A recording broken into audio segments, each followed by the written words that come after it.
Life is tough, isn't it? You keep building things up, you keep adding new hopes, new aspirations, new things you want to achieve, new things you want to do. But at some point of time, the more you build yourself up, the more you want to achieve things that you want to achieve, the chances of things crashing down are always going to be around the corner.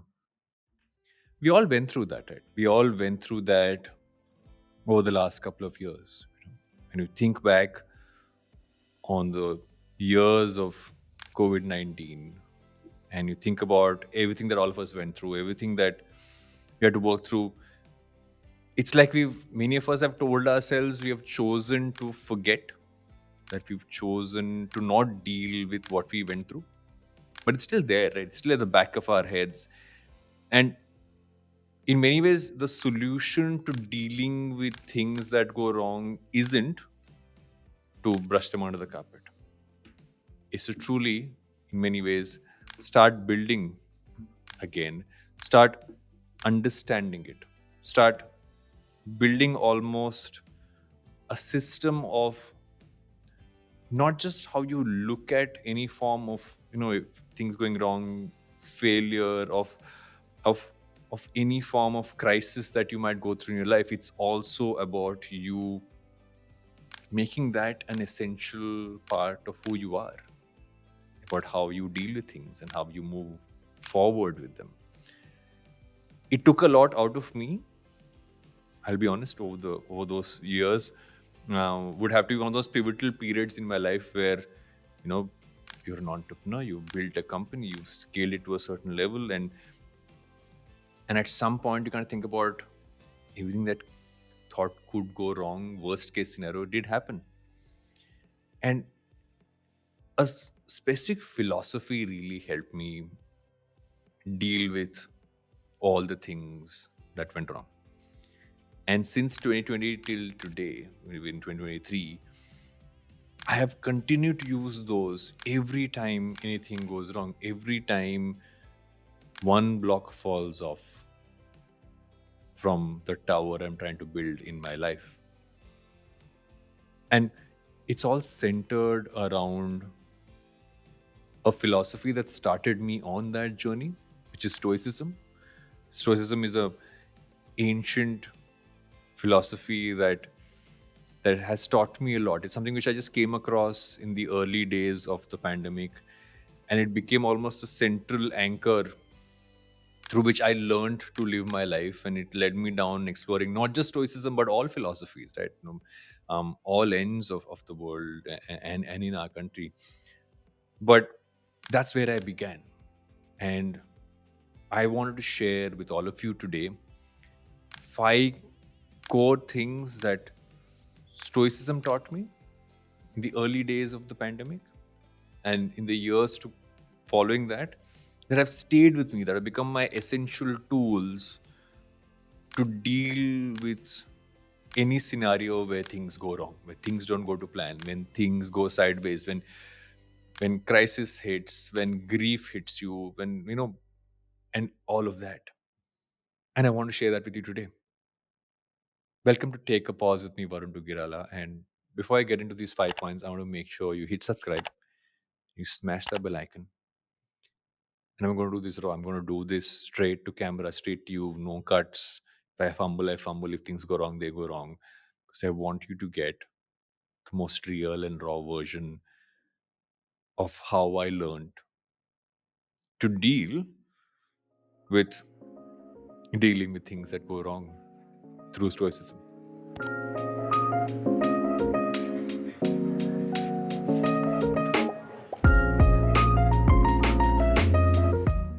The first thing, and it actually was, it's almost most, I would say, it's the central tenet of Stoicism, which is that focus on what is under your control and not in all those things that are out of your control.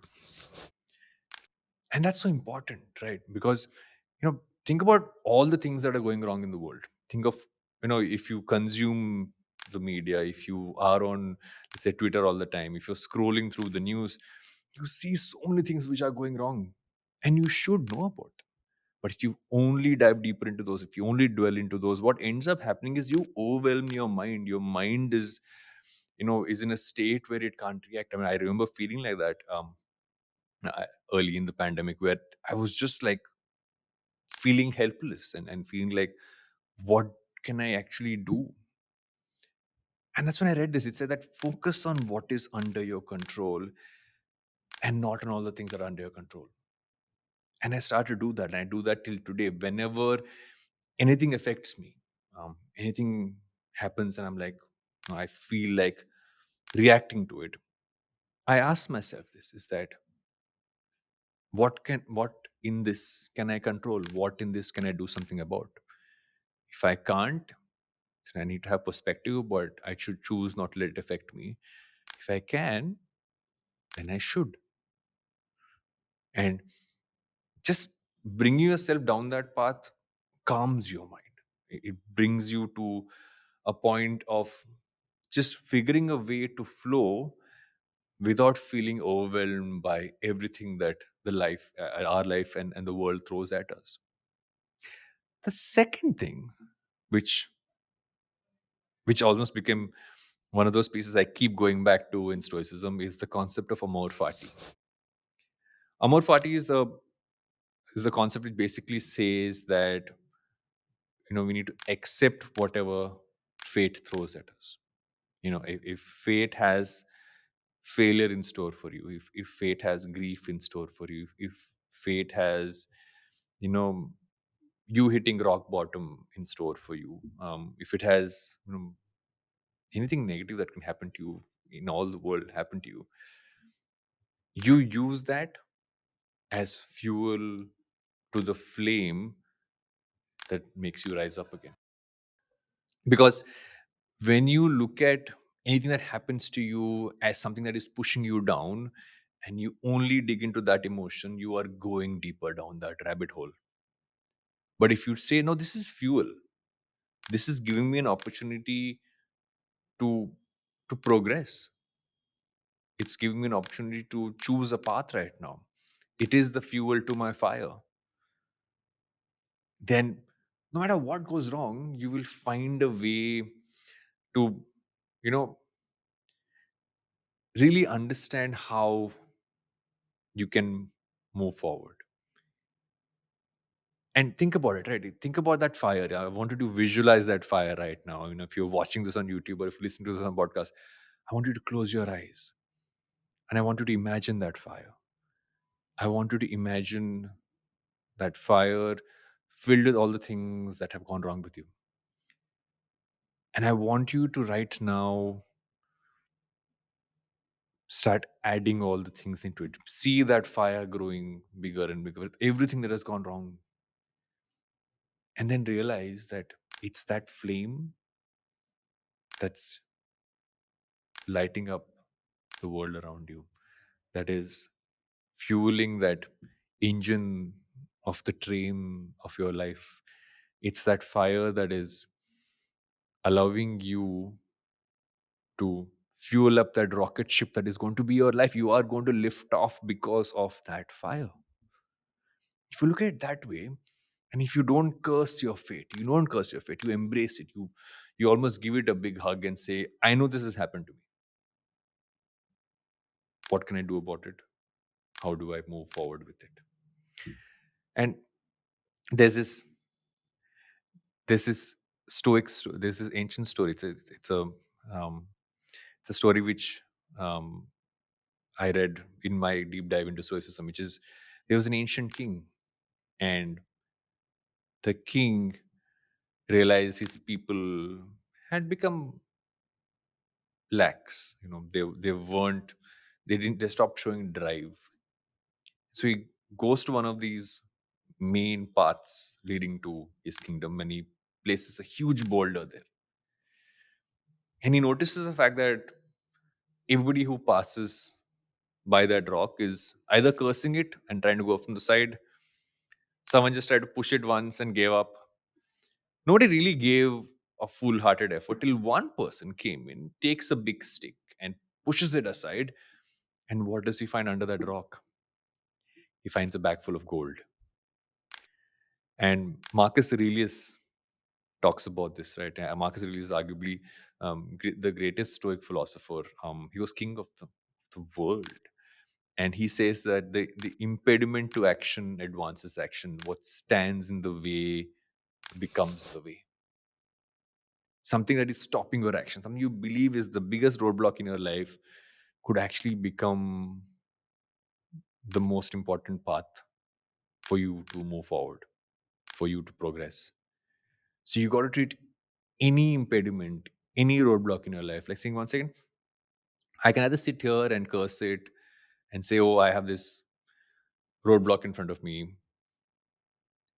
It's like, I think back on the time when I failed in my engineering.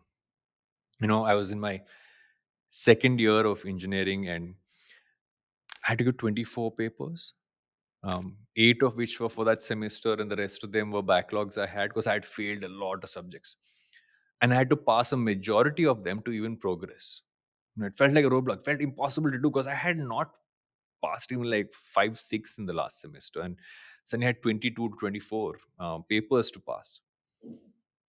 And I sat down and I said, I think for the first time, and I'd spent 2 years doing my engineering by then, I said, the only way I'm going to move forward is to actually sit down and do the work. Is to say that this can either be my roadblock or I can find a way to use it. And I just studied and I didn't pass all of them, but I passed a majority of them. And that helped me progress. And that moment is when I realized that when I actually put my mind to it, and throughout my life, I kind of breeze through things, but it's that moment when I realized that if I actually put my head down and do the work, I could actually progress. I could have just cursed the fact that, oh, I passed so much. Oh, this, they didn't give me the right kind of marks, so they didn't. But I can just sit and do that. But I actually sat down and did the work.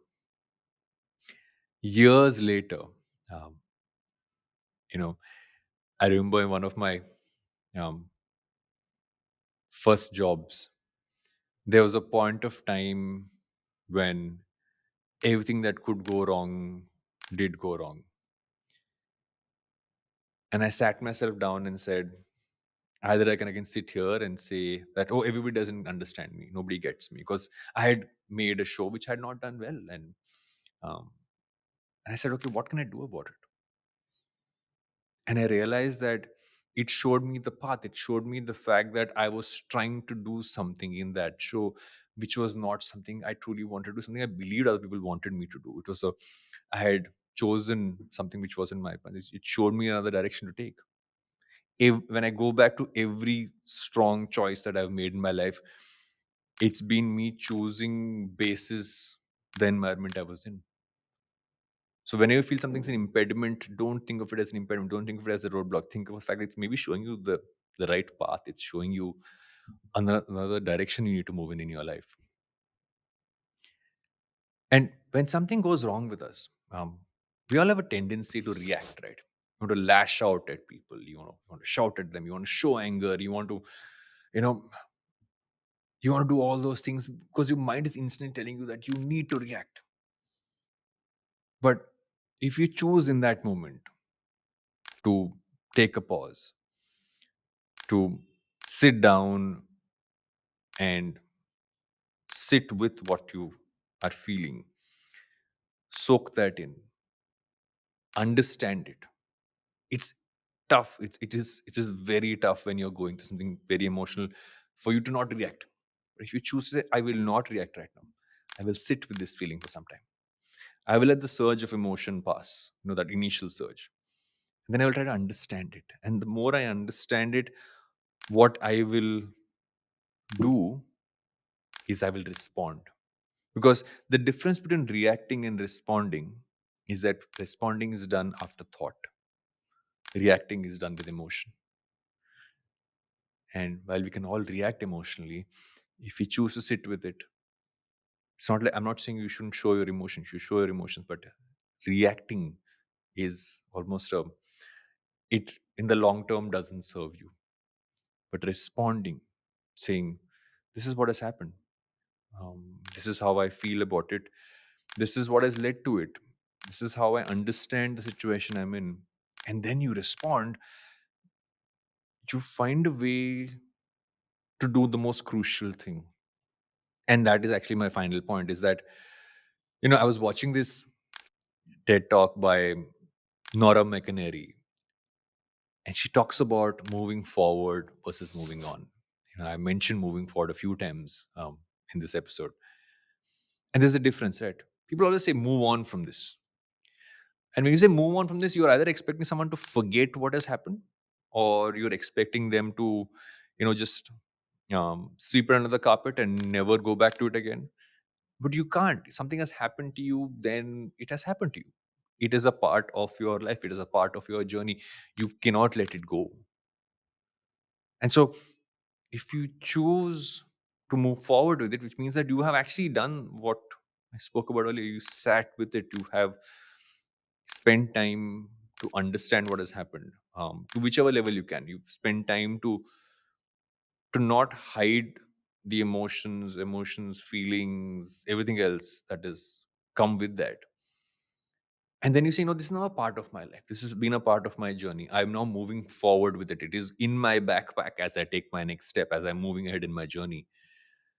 Then you're moving ahead in a way that helps you, that helps you move forward in the best possible way, because you're choosing to be present. You're not asking yourself to be positive. Because when you ask yourself to be present, you are letting yourself feel what you're feeling right now. When you ask yourself to be positive, you might not be feeling positive at that moment. Don't force it on yourself. And so when you move forward with what has gone wrong or whatever has happened with you, you are taking it along with you. And so I urge you to make sure that that backpack is not something you throw away. It's something you keep with you, because anything that happens to you in your life is an experience, is a learning, is a chapter in your book. I have found personally for me that journaling really helps in this case. I sit down, something happens, I would like to sit down and write about it. I don't write it in a diary form. I write it in a, what am I thinking about it for? I write my own mental musings in terms of, I mean, this videos in many ways, like how I write. I write about it, try to deconstruct it and try to understand it. And you can find your own method, but find a method, build a safe space where you can actually understand things that go wrong to you and figure a way to move forward with it, to find a way to deal with it. And most importantly, realize that nothing is a roadblock, nothing is a dead end. There is always a way to move forward. And that's what Stoicism taught me. That's what Stoicism taught me and started me on this journey of understanding life, understanding all ends of it. And that's what I wanted to share with all of you today. I hope this gave you some value. I'd love to know which part of this resonated with you the most in the comments. And we're going to be sharing more of these in the weeks to come. And I also have conversations around these topics with a lot of interesting guests. And so those episodes drop as well. So make sure you check them out. And I'll see you guys in another episode of Take a Pause with me, Varun Duggirala. Till then, take care. And whenever you feel overwhelmed by something, take a pause and reflect on things and understand them, and then respond to them and move forward with them.